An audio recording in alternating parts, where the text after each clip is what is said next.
Senior మంత్రివర్యులు అక్కడ municipal మరియు పట్టణాభివృద్ధి శాఖ నిర్వహిస్తున్న పెద్దలు శ్రీ కెఎన్ నెహ్రూ గారు, అదేవిధంగా వారితో పాటు రాజ్యసభ సభ్యులు గౌరవనీయులు శ్రీ ఇలంగావ్ గారు, అదేవిధంగా విజయన్ గారు వారి ప్రత్యేక ప్రతినిధి ఢిల్లీలో, మరి బీఆర్ఎస్ పార్టీ కూడా ఈ అఖిలపక్ష సమావేశంలో 22 తారీఖు నాడు 22 మార్చి నాడు చెన్నైలో స్టాలిన్ గారి ఆధ్వర్యంలో, తమిళనాడు ముఖ్యమంత్రి గారి ఆధ్వర్యంలో ఏదైతే జరుగుతూ ఉందో డీలిమిటేషన్ మీద మరి అందరం కూడా ఐక్యంగా పోరాడాల్సిన సందర్భం ఇది.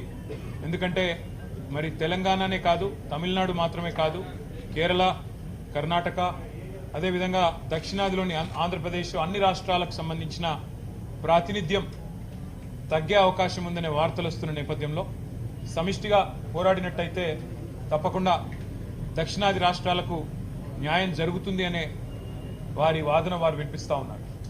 ఈ విషయంలో మా పార్టీ తరఫున కూడా మొదటి నుంచి మేము చెప్తా ఉన్నాం. ఒకనాడు 1970-80 దశకంలో ఏదైతే కుటుంబ నియంత్రణ భారత ప్రభుత్వం ఆనాడు దేశం అందరికీ కూడా చెప్పిందో, మరి ఫ్యామిలీ ప్లానింగ్ని బాగా అమలు చేసిన దక్షిణాది రాష్ట్రాలు ఇవాళ జనాభాను నియంత్రించగలిగాయి. దానివల్ల ఈరోజు కొత్తగా వచ్చిన సెన్సస్ ప్రకారం మేము పార్లమెంట్ సీట్లను సంఖ్యను నిర్ణయిస్తాము అంటే ఇది ఖచ్చితంగా తెలంగాణ కానీ, తమిళనాడు కానీ అన్ని దక్షిణాది రాష్ట్రాలకు అన్యాయం జరుగుతుంది, దీనివల్ల మన ప్రాతినిధ్యం తగ్గుతుంది అనే బాధ, ఆవేదన అందరిలో కూడా ఉంది.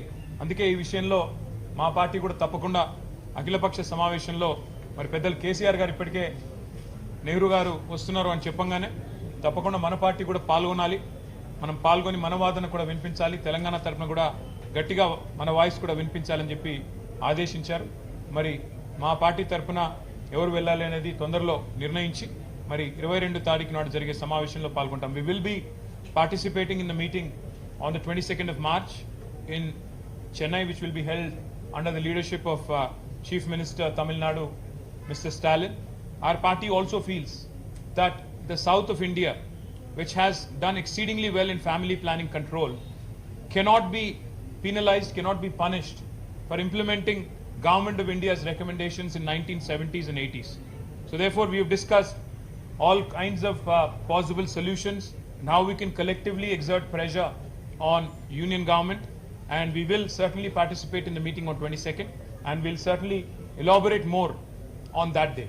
Thank you very much. And I also have my senior colleagues, are leader in the opposition, leader of opposition in the council, and former ministers and my colleagues in legislature. We have all warmly welcomed Mr. Nehru and his colleagues, and we look forward to meeting and all honorable MPs, Rajya Sabha members also are here. I thank them also, and we look forward to the meeting on 22nd in Chennai.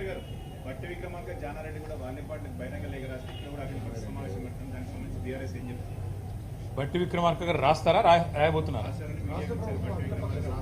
మాకైతే ఇప్పటివరకు సమాచారం లేదు. తమిళనాడు ప్రభుత్వానికి సంస్కారం ఉంది కాబట్టి ఇక్కడ దాకా వచ్చి ఆహ్వానించారు. మరి తెలంగాణ ప్రభుత్వం యొక్క సంస్కారం ఏందో చూడాలి. ఎందుకంటే ఇవాళ గొంతు నొక్కి మమ్మల్ని రోడ్డు మీద బారేశారు. ఎంత సంస్కారం ఉందో చూద్దాం. Sir, will see you.